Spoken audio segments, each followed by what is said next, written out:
1.900.000 dinara opredelila je lokalna samouprava za radove u osnovnoj školi Mladost u Vrncima krajem 2015. Iz ovih i sredstvima škole nabavljen je kompletan nameštaj za 5 učionica, okrečen je donji sprat škole i zamenjena unutrašnja vrata, a izvršena je i delimična rekonstrukcija mokrih čvorova. Radovi su nastavljeni i u 2016. pa se tako ovih dana privode kraju radovi na kompletnoj fasadi na novoj, odnosno alteracija i fasada na staroj školi. Pre samo 6 meseci na ovom mestu zabeležili smo ovu sliku. Poređenja radi, ona danas izgleda ovako.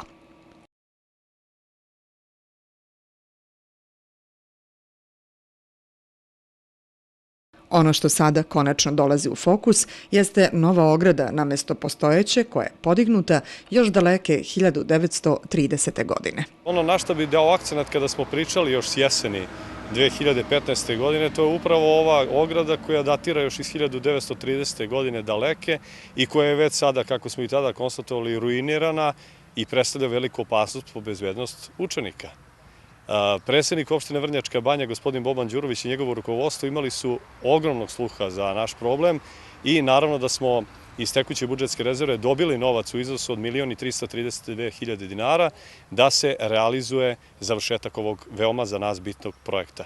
Tako da će krenuti radovi negde otprilike očekujemo oko 12.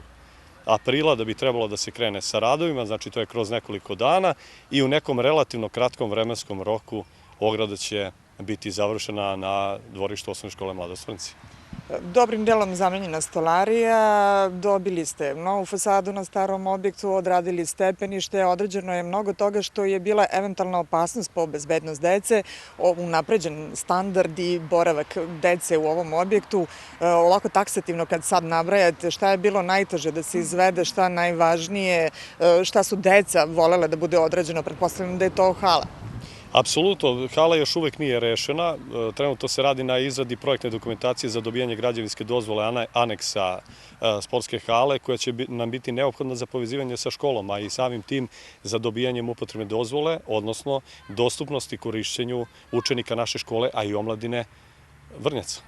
Predsednik je najavio da će to biti rešeno u najskorijem periodu. Nadamo se jer zaista predsednik ono što je i obećavao, on je i ispunio, tako da očekujemo da će taj problem biti rešen. Mimo ovoga, šta je još u planu? Imate li još bolnih tačaka ili sada možete da krenete na onaj obrazovni segment? Pa da vam kažem, ima tu uvek prostora za neke materijalno-tehničke uslove rada. Ono što jeste aktualno jeste da smo konkurisali kod japanske ambasade sa projektima zamene stolarije.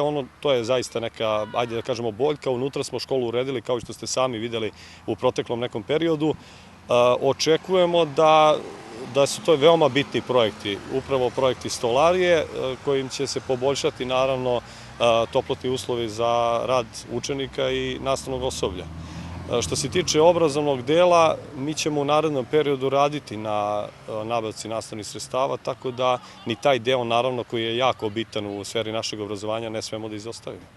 Kvalitetan rad u jednoj obrazovnoj ustanovi naravno zavisi od rukovodećeg i obrazovnog kadra, ali zavisi od dece i zavisi od roditelja. Vi ste napomenuli u onom nezvaničnom delu razgovora da ste imali odličnu saradnju po pitanju nekog volonterskog rada i pomoći kada je izvođenje radova u pitanju. Tako je.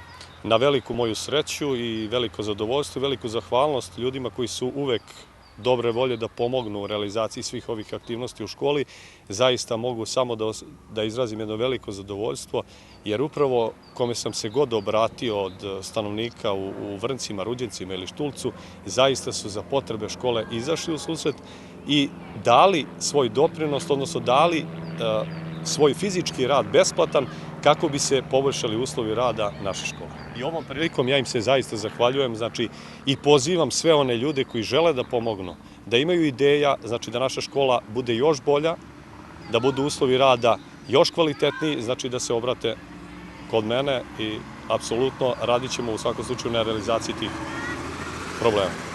Ono od čega zavisi budućnost svakog mesta i pre svega svake škole jesu te mlade generacije. Nedavno je krenuo upis prvaka. Sa podacima kojima vi raspolažete, koliko prvaka očekujete da sednu u klupe vaše škole tamo od 1. septembra? Da li imate okvirne naznake? Pa da vam kažem, otprilike negde 20-ak po spisku. Mi smo, evo, kad ste već to pomenuli, imali smo juče roditeljski sastanak sa budućim prvacima, sa njihovim roditeljima. To je nešto što je škola prvi put uradila, da ih upoznamo sa radnom škole, da ih upoznamo sa budućim učiteljicom, da ih upoznamo sa nekim stvarima koje sada treba pripremiti za prvi razred, to se konkretno tiče udžbenika. Zaista jedna odlična saradnja, jedan lep obavljen razgovor, samo što opet moram da konstatujem da je nažalost mali broj učenika koji je upisan, odnosno koji će se upisati u prvi razred ove školske godine.